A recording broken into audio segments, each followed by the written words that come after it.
Medicine जो हम कहते हैं अभी, ये अंग्रेजी का शब्द है, इसको हिंदी में कैसे समझाएं? मैं आपको बहुत सरल भाषा में बताता हूँ। हाँ। तो ये जेनरिक नाम जो दवा का जो मूल सॉल्ट है, जो इसके अंदर जो दवा है, उसका नाम है, केमिकल नाम, उसका केमिकल नाम है। अब जैसे और उदाहरण अगर सरल करके बताएं इसको, तो जैसे ये लड़की दुबली पतली सी नजर आती है, तो मैं अगर डॉक्टर हूं, हाँ। तो मैं इसको ये कहूं, 1 गिलास दूध सुबह 1 गिलास शाम को पिया कर।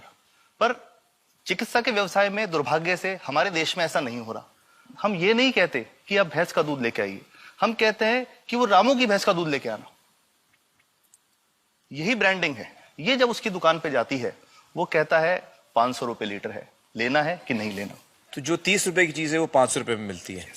तो अगर मैं डायबिटीज की दवा ले रहा हूँ और अगर मैं ब्रांडेड दवा लेता हूँ तो मुझे कितने की पड़ेगी? जैसे एक 117 रुपए में भी है, 117 रुपए में मिलती है। अब और अगर वही चीज हम उसके जेनेरिक मेडिसिन के नाम से लें तो वो कितने की बनती है? वो मात्र 1 रुपए 95 पैसे में 10 गोली मिलती है।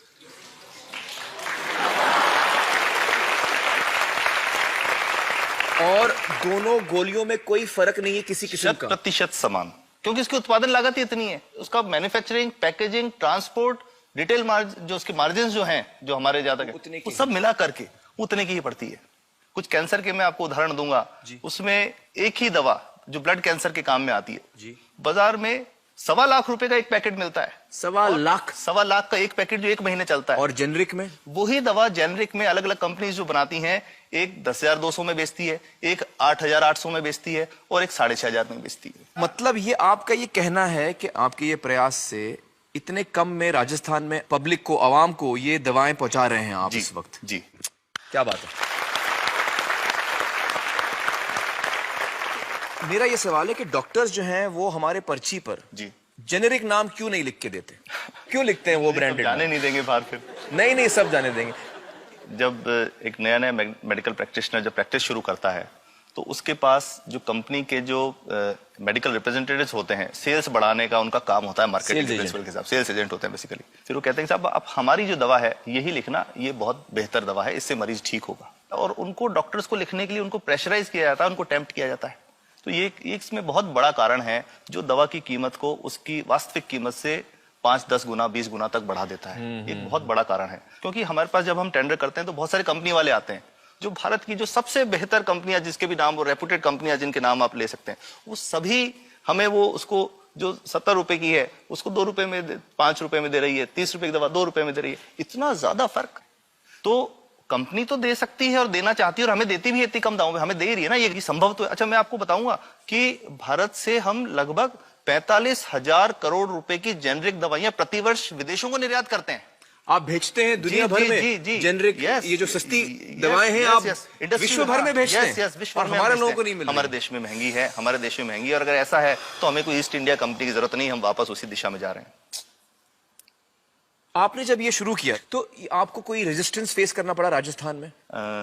देखिए, जो प्रयास हम कर रहे हैं ये बेसिकली धारा के विपरीत बहने का एक प्रयास है जी। काफी थ्रेट्स भी हैं, क्योंकि इसमें माफियाज भी हैं, ड्रग माफियाज जो ऑपरेट करते हैं।